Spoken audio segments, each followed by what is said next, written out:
Hello guys, welcome to my YouTube channel and welcome to the first video in the Learn with Oyinkan series. So today we will be talking about behavior parameterization. As software engineers, it is difficult to cope with changing requirements, especially when we have a lot of parameters involved. How do we write code that is flexible to changes and still obeys the DRY principle? DRY meaning do not repeat yourself. Behavior parameterization is a software development pattern that lets you handle frequent requirement changes. It is the ability of a method to receive multiple different behaviors, or we could call them strategies, as its parameter and use them internally to accomplish the task. It makes your code more flexible to changes and also saves you a lot of stress and time. It also prevents you from having duplicated code all over your code base. Let us assume that we have a list of products, that is our inventory, and we would like to filter our inventory based on some product qualities. As we can see here, I have a method that filters the inventory based on the expiry status of the product. So this method is get expired product, and it takes in the inventory, that is the list of products, and returns all the products that are expired. I have another filter method that gets all the products within a price range. This basically also takes in the inventory, the price range, and then returns all the products within that price range.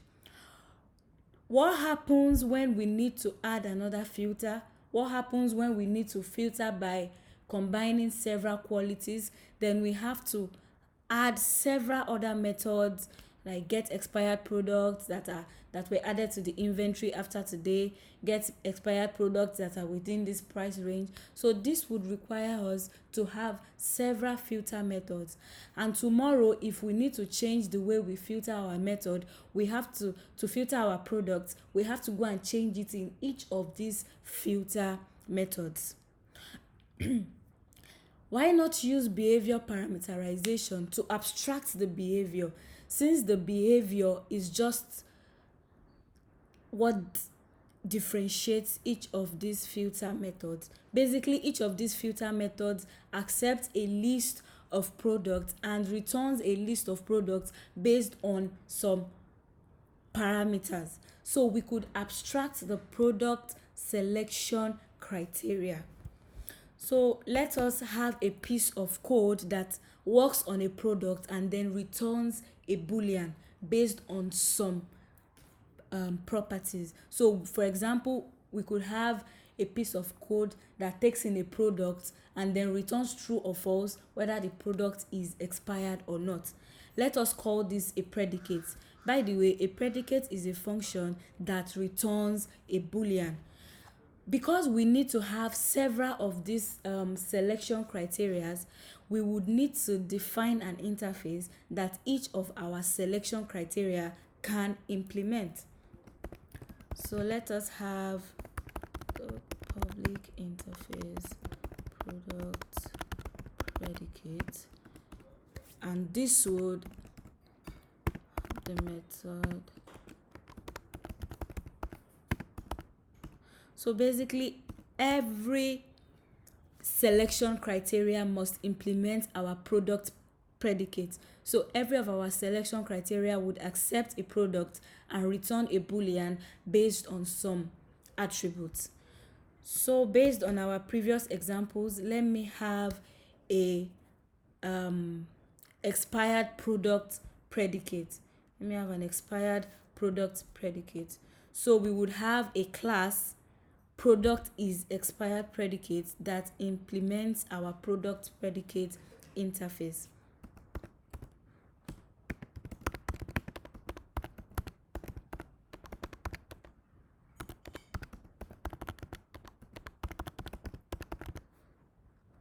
So this would implement our product predicate.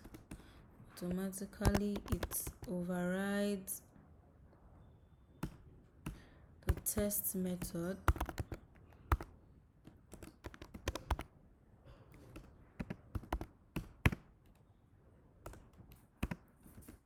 So this would return the expiry status of the product.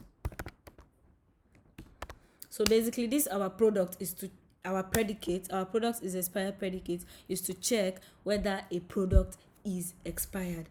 Now based on this, I could have a whole lot of predicates based on the different selection criteria.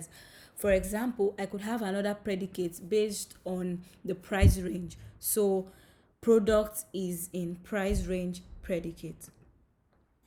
So I could have a product is in price range predicate. So this basically accepts, the test method accepts a product and then checks whether it is within a price range. So we can see that we have several predicates. We can have several predicates based on the different selection criteria that we want. Now that we have our predicates, we don't need these filter methods anymore. We can reduce them to just one filter method that accepts a product predicate. So we could have public static list product.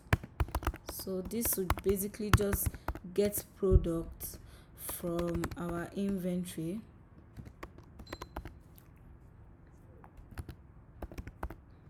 Get products from our inventory and then accepts a product predicate.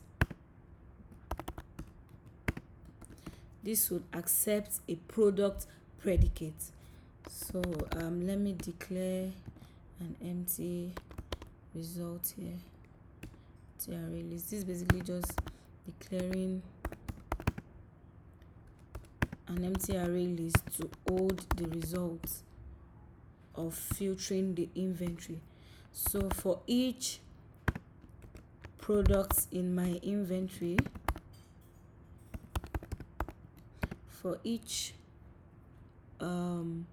product in my inventory, sorry, there's a typo there. For each product in my inventory, I would apply the test method of the predicate to check if that product is eligible to go into the result.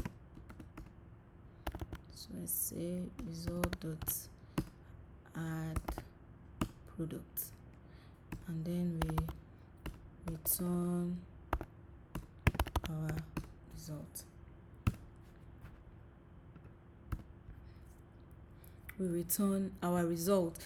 So you can see that we've reduced two filter methods into one filter method by just passing in a product predicate. So we could call our filter method like get products, let's say inventory. This inventory is going to be a list of products, and then a product.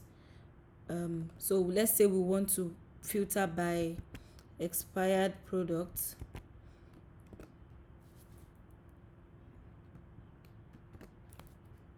So this is going to get us all expired products. This is going to get us all expired products. As we can see, we've been able to abstract the behavior of filtering our products, and we've been able to reduce our filter methods into just one. So tomorrow, if we want to change the way we filter our product, we just have to change it in one method. But we can see that for each of our selection criteria, we have to declare and instantiate a new class. This can be very tedious and verbose because it forces us to instantiate a new class for every selection criteria that we want. This is a very time-consuming process, being that we might not even use these classes more than once in the code base. So what can we do to tackle this verbosity, and what can we do to make our code base less less bulky with predicate classes everywhere, and then with predicate classes everywhere. So in the next video, we will be talking about how to tackle this verbosity by using anonymous classes. How else can we make this code more optimal so that we don't have to declare and instantiate a new class every time we need a new selection criteria? Thank you for watching this video. I hope you've learned a bit about using predicate classes to parameterize behavior, and I hope to see you in the next video where we talk about how to use anonymous classes to tackle the issues that predicate classes bring to us. Thank you very much for watching, and see you in my next video.